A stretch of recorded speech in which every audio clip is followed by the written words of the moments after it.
Teofimo Lopez is the undisputed lightweight champion of the world. Pacquiao didn't do it. Mayweather didn't do it. De La Hoya didn't do it. Duran didn't do it. This kid at 23 years old did it. Poppy's picks Can't believe it. had Lomachenko by unanimous decision. Now, let's be fair. Did the fight kind of go how we thought? Not really.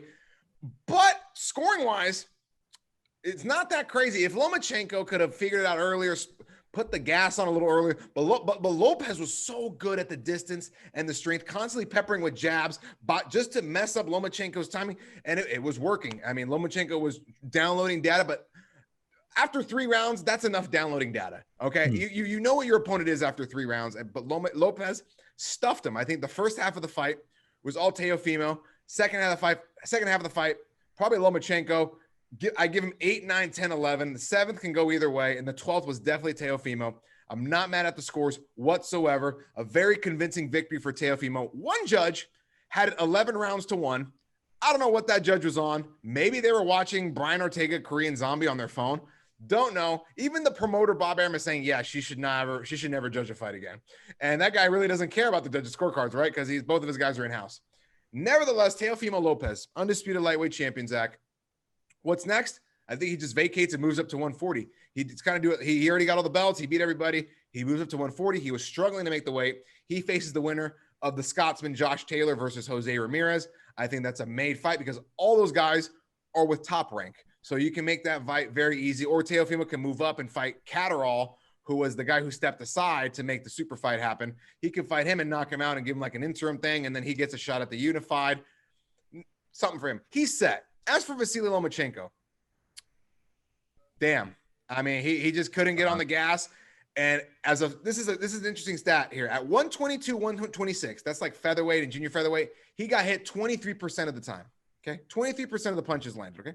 He moves up to 130, 29%. A little more. People are landing a little more.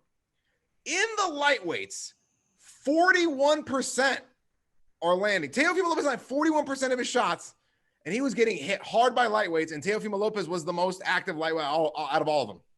Lomachenko was taking a page out of Adrian Broner's book. A lot of movement, not a lot of action. And once he finally turned it on, he knew he was losing the fight. In my heart, he was throwing those headbutts. He knew he was down in the fight, and he was fighting as aggressive. He got too aggressive in the 12th, got popped, and it is what it is. Lomachenko should go down to 126 or fight at 130. 135 is still too big for him. I still think he's an all-time legend. He's an all-time beast. He's a Hall of Famer, through and through, 2 gold medals, all that great stuff. And that's all I got to say about the lightweights. Devin Haney, Teofimo Lopez, Ryan Garcia. Those are the guys right now that people want to see.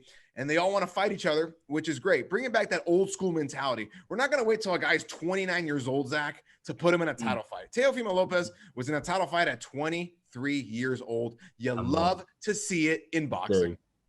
You do. I mean, that I wasn't expecting it. Even if I thought Lopez was going to win, it would be by knockout or TKO. But, you know, fair play to me. He got the decision. Lomachenko didn't really look like he turned up until about round 6. Then he started turning on, like you said, downloading data maybe for too long. He managed to pull a couple rounds back. But, yeah, definitely Lopez won that 12th decisively. And I can't believe I'm gutted for Lomachenko. I'm a huge Lomachenko fan. Obviously, he's from Ukraine. Europe, really wanted to see him win. But I kind of agree with you. I think amazing. He's still a legend. Doesn't really ruin his legacy, but I think that division, the 135 division, is a bit too big for him. If I must say so myself, you know, with the height and everything. And looking at Lopez, is such a bigger guy, struggling to cut that weight, like you said, who should really be in a weight class above. Well, he came into the ring around 150 pounds, and Lomachenko is drinking water, eating rice to make 135. You know, continue. Sorry.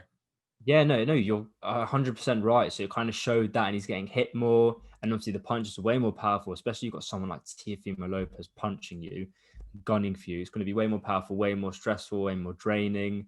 You know, can't really move as much. But yeah, that fight's incredible. I mean, I personally think it'd be cool to see maybe Lopez not vacate and move up straight away, but maybe defend it and see who else he can fight at that division, because there's exciting fights for him. But I think, Lomachenko should definitely go back down. And yeah.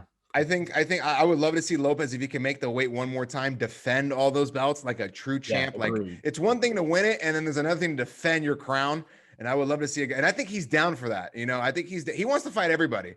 He's one of those guys that's about it. He's one of those guys that's about it. Like, yeah, I'll take out Coleman.